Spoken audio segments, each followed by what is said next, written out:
आज हमारी करनाल की टीम भी हांसी में पहुंची है और ये जो मुहिम डॉक्टर अनिल रंगा जी ने शुरू की है, इसका हम तन मन धन से पूरा साथ देते हैं और पूरा सहयोग इसमें रहेगा। साथियों, आज का जो टाइम है ये बहुत ही गंभीर टाइम है। हमारे लोग चाहे आज नौकरी में हो, चाहे किसी भी व्यवसाय में हो, सब जगह इस सरकार ने दमनकारी नीति अपनाते हुए हमारे हक अधिकारों को खत्म करने का कार्य कर रही है। हमारे जितने एमपी एमएलए आज विधानसभा में इन सरकारों की चमचागिरी करने में मस्त हैं। हमारे अधिकारों के प्रति किसी को कोई चिंता नहीं।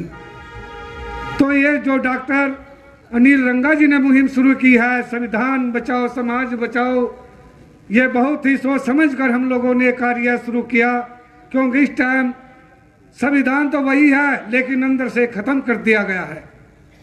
इतने एट्रोसिटी केस बढ़ चुके हैं लेकिन हमारे लोगों को न्याय नहीं मिल रहा। विधानसभा में कोई हमारी आवाज उठाने वाला आज नहीं है। सरेआम एक एक करके इस संविधान को खत्म किया जा रहा है। बाबा साहब ने अपने चार बच्चे कुर्बान कर दिए और कहा कि मैं दिन रात मेहनत करते हुए इतने कठिन मेहनत से इस कार्यों को यहाँ तक लेकर आया हूँ। अगर हो सके तो इसको आगे बढ़ाना, लेकिन भी किन भी परिस्थितियों में से पीछे मत जाने देना। अपनी जान की बाजी लगा देना, पर संविधान को मत आप मरने देना। तो साथियों, ये संविधान बचाने का और अपनी पीढ़ियों को बचाने का समय है। इस मनवादी सरकार ने हम लोगों को बहुत ज़्यादा टारगेट कर दिया है। एक समाज ही ऐसा आज है और जाट समाज जिसके पीछे ये सरकार हाथ धोकर पड़ गई है। जो भी इनके आज सच्चाई की बात कहेगा उसी को जेल में डालने का काम करते हैं। एक अभी मैं देख रहा था 3-4 दिनों से यूपी में 14 साल का एक मासूम लड़का जिसने ट्रक के ऊपर पढ़कर इस सरकार से सवाल जवाब किए, उसके ऊपर ही मुकदमा दर्ज कर दिया। तो ये ऐसा समय है, जो कोई बोलेगा उसी को जेल में डाल रहे हैं। तो मैं ज़्यादा समय ना लेता हुआ, हमारी करनाल की टीम इस मुहिम में दिन रात रंगा साहब के साथ है। हमारे साथ डॉक्टर तंवर साहब भी आए हैं और हमारे पूरे सरपंच मजीदा से अशोक कलसन जी, ये वो साथी हैं। जब एक ब्राह्मण ने करनाल में संविधान के ऊपर, बाबा साहब के ऊपर बोलने का दुस्साहस किया था, हम लोगों ने जाकर मुंह तोड़ उनकी चौपाल में, उनकी धर्मशाला में ही जवाब दिया। उस ईंट की गूंज विदेशों तक गई। मुकदमे हुए सब कुछ, लेकिन हम परवाह नहीं करते, चाहे जान भी चले जाए, पर संविधान के साथ हम छेड़छाड़ बर्दाश्त नहीं करेंगे। मैं निवेदन करता हूं 2 मिनट के लिए अशोक कलसन जी आप आए और करनाल का मैसेज आप यहाँ दें, ताकि रंगा साहब इस मजबूती से इस आंदोलन को लड़ सके। हमारी ये जो करनाल की टीम है, पूरे हरियाणा में हर एक जिले में हम रंगा साहब के साथ है। ये लड़ाई अब एक रंगा साहब की नहीं, हम सब की है। ये जो साहब काशीराम ने मिशन शुरू किया, क्योंकि अभी इन मनवादियों से इकट्ठा होकर ही लड़ा जा सकता है, नहीं तो नहीं। मैं अब निवेदन करूंगा अपने सरपंच साहब से, वो अपनी बात रखें करनाल जिले की तरफ से। जय भीम, जय भारत।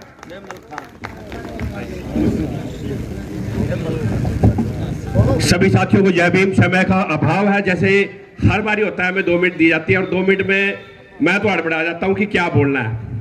चलो, सभी लोगों ने अपने अपने मैसेज दिए हैं और अनिल रंगा जी जो मूवमेंट लेके चल रहे हैं, हम शुरू से इनके साथ हैं।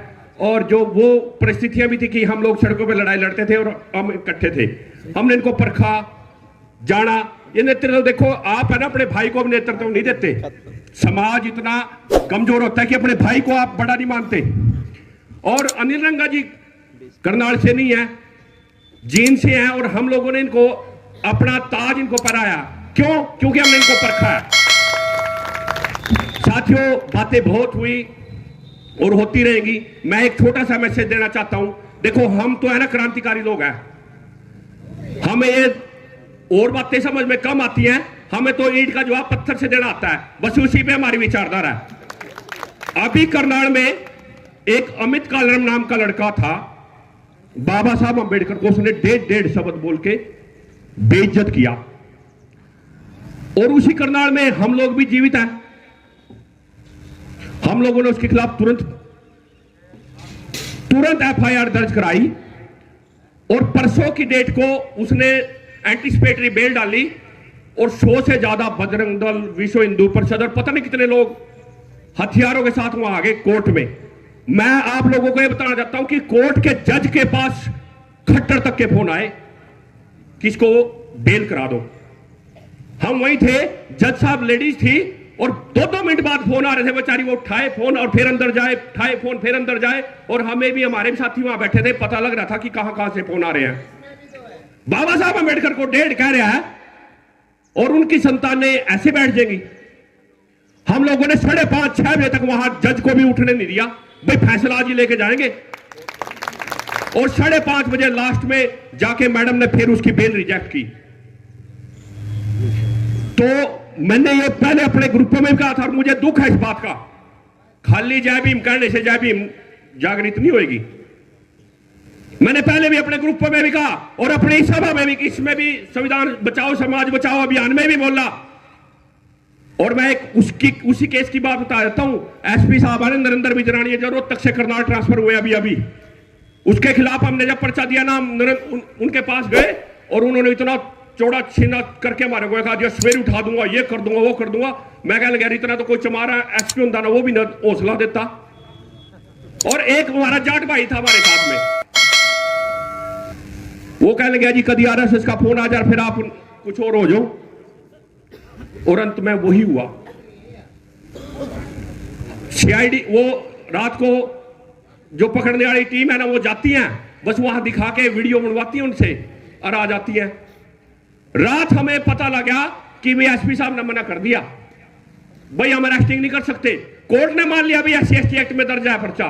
लोग हमारे कहते हैं कि जो ठेक पर्चे दर्ज कराते हैं, हमारे साक्ष्य हमने पेश किए और जज ने मान लिया भाई इसने SC एक्ट में बाबा साहब को अपमानित किया। लेकिन ऊपर से आदेश आ गया।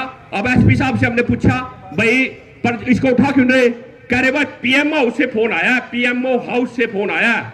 उस कमीन आदमी के लिए, जो 2 कौड़ी का आदमी जो बाबा साहब अंबेडकर को गालियां दे रहा है, उसके लिए पीएमओ हाउस से फोन आ रहा है। तो अभी सोरखी साहब जो बता रहे थे ना कि संविधान अच्छा भी साबित हो सकता है और बुरा भी साबित हो सकता है, उसको चलाने वालों के आत्मा के ऊपर निर्भर करता है। तो वो संघ जो बैठे ना, आप लोगों को फिर आपके गलों में आंडियां बांधने को तैयार है। आप लोगों का संविधान कहने का संविधान रह गया, कागजों में संविधान नहीं होता। संविधान तो कुर्सियों से चलता है, मंचों से, कलमों से चलता है। लेकिन सच में आप लोगों का संविधान खत्म हो चुका और आप लोगों की हालत बहुत दयनीय होने वाली है। ये मैं बिल्कुल, हम लोगों को रात को नींद आती, हम लोग जब ये इन चीजों में समझते हैं ना, जब इन लोगों के बारे में सोचते हैं। रात भी मीटिंग चली थी, 2-2.5 घंटे हम इसी चीज पे चर्चा कर रहे थे कि भी होने वाला क्या है, क्यों हमारे जो बड़े बड़े नेता मना करके कहते ये अरेस्ट नहीं होगा भाई। फिर ये तो कल जब उसको हाई कोर्ट से बेल हो जाएगी, पुलिस उसको उठा नहीं रही, तो फिर वो तो और ज्यादा जोर से बोलेगा। तो भाई देखो, हम लोग तो अपने बच्चों को छोड़ चुके हैं। बच्चे मारा भी, अरमल खान भाई के तो लड़की हैं। अब गाड़ी में आ रहे थे ना, यही बात कर रहे थे। मल खान भाई ने कह दिया मैंने अपने बच्चों को और अपनी पत्नी को त्याग दिया। जिस दिन हमारे को ये मनुवादी कहीं हमारे गिरफ्त में आ गए ना, या तो हम मरेंगे या फिर वो मरेंगे। तो भाइयों, मेरे बुजुर्गों, अपना ये समय जो आप ज्यादातर लोग बुजुर्ग दिख रहे हैं, आप लोगों ने अपनी जिंदगी जी ली है। हमारे तो छोटे छोटे बच्चे हैं, हमें तो उनको पढ़ाना भी है। हम उन बच्चों को त्याग करके अगर ये सोच रहे हैं ना, तो आप लोगों ने तो अपनी जिंदगी जी ली। इस आंदोलन में कब लगोगे? जब आपके बच्चों को, आपके पोतों को मार दिया जाएगा और फिर आप लोग उनकी लाश अपने कंधों से ढोगे। अगर आप लोगों ने अपने बच्चों को, अपने पोतों को बचाना है ना, तो इस मुहिम में खड़ा होना पड़ेगा, नहीं तो अपने सरेंडर कर दो, गुलामी स्वीकार कर लो।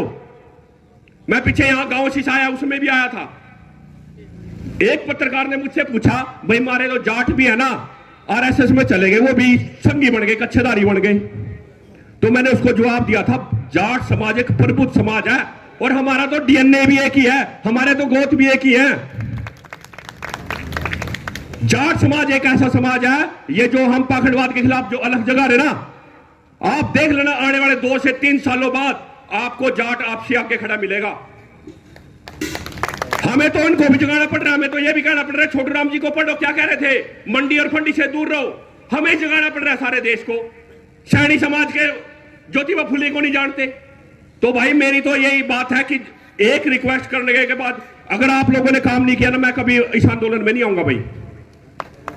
कोर्ट उसको बेल देगा, अमित कालरम को कोर्ट बेल देगा। मुझे पता है हाई कोर्ट में सारे संघी जज बैठे हैं, लेकिन आप लोग एक काम कर सकते हो, हर जिले में हर थाने में उसकी इतनी एफआईआर दर्ज करा दो कि वो कोर्ट में जाता जाता परिस्थिति आके तंग होकर मर जाए। तो ये अगर आप ये एफआईआर दर्ज करा सकते हैं, कागज का टुकड़ा यूज कर सकते हैं, तो यहां आने की जरूरत है, समाज में खड़े होने की जरूरत है, नहीं तो अपने घरों में सो जाओ। जय भीम, जय भारत।